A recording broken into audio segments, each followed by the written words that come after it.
here live in Cleveland. You're set to speak tomorrow night. And again, all I want to do is have a conversation. I can't have a conversation with you if we're both talking at the same time.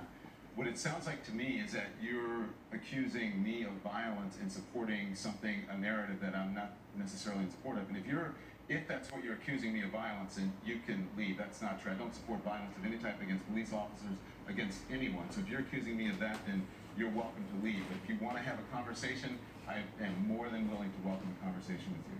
I don't disagree with you about there is a narrative across the country that could be harming police officers. But we don't know right now, as someone who's in law enforcement, if that was the actual cause of it. Go ahead. Let me ask you this. Do we know that generally the American law enforcement officers are racist? Do we know this? Go on. I ask a question. Do I know American general law enforcement are racist? I don't think anyone is accusing. If you're insinuating that people are accusing or saying that law enforcement across this country as a whole are racist, then your assumption is wrong.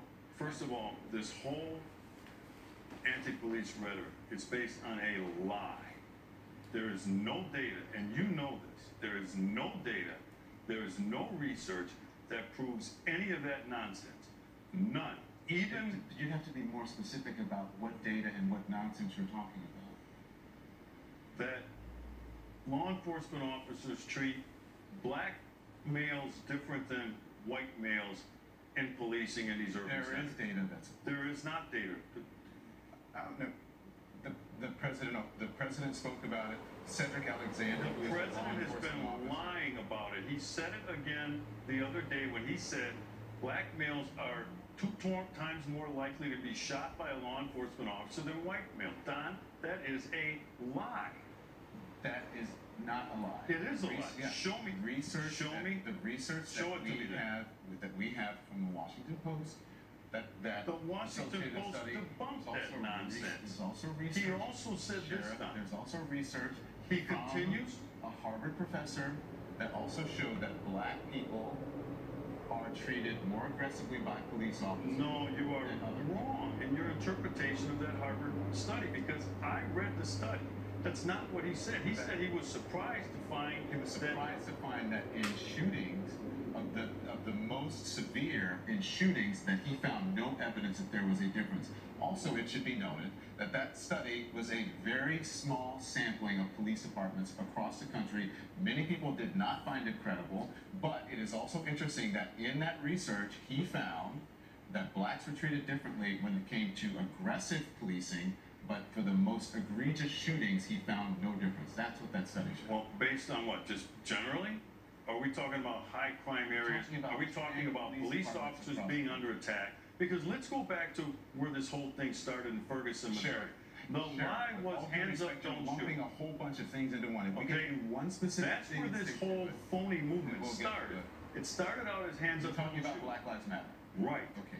So if you want to, you would need to speak to someone who is a member of Black Lives Matter about whether they have perpetrated a fraud on the American people. That's up to Black Lives Matter. That's not me. I'm neither a member of Black Lives Matter, I'm either a supporter or someone who doesn't support them. I simply report on Black Lives Matter. Do you condemn the anti-police rhetoric coming from this hateful ideology? As a journalist sitting here on television, I don't have to condemn anyone, anything. That is something that you can ask other people around the country I that condemn it's their jobs to condemn. Just like I condemn the hateful ideology out of groups like the KKK. All right? I condemn it.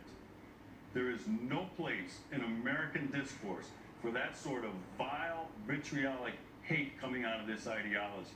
This has fueled and fanned the flames of this anger toward the American police officer. There's only one group in America, one time, that truly cares about the lives of black people in these urban ghettos. And it's the American police officer who goes down there on a daily basis, puts their life on the line to protect who? Black people.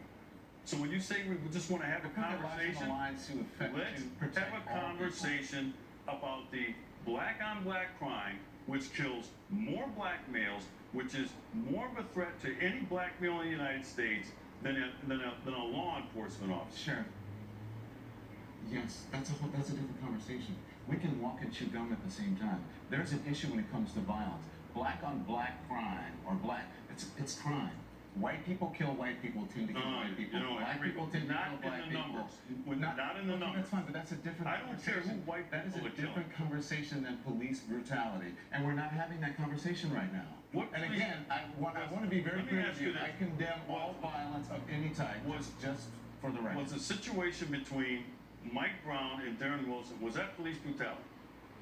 But we're not talking about Mike Yes Brown or and no? Darren Wilson. I am. No, if you're asking me what the Justice Department showed, the Justice Department showed that it exonerated Officer Darren Wilson, and that the hands up, don't shoot narrative was a false narrative. That has been reported by And CNN that and by others. was another phony report. What does that that was have to do debunked. with Baton Rouge, All right, Louisiana? because when you take in What does that have when to you do take with in Baton Rouge, Louisiana? rates of involvement in violent crime, and crime in general, but violent crime, you're going to see that black males are overrepresented.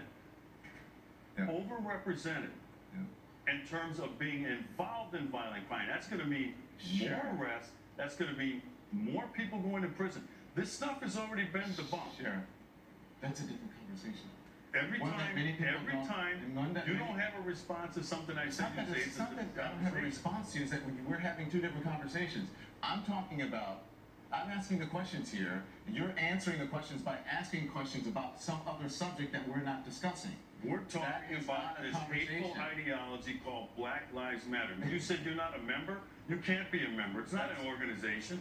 That's There's no what structure. that's what It you're is talking an about. Listen, I understand, ideology, and I and it is understand, a and I understand that you're very. hateful I understand it's a very These stressful time for individuals, you. these individuals, And Sheriff, we appreciate you coming on. they preach Thank you. vile and vitriol in the name of virtue.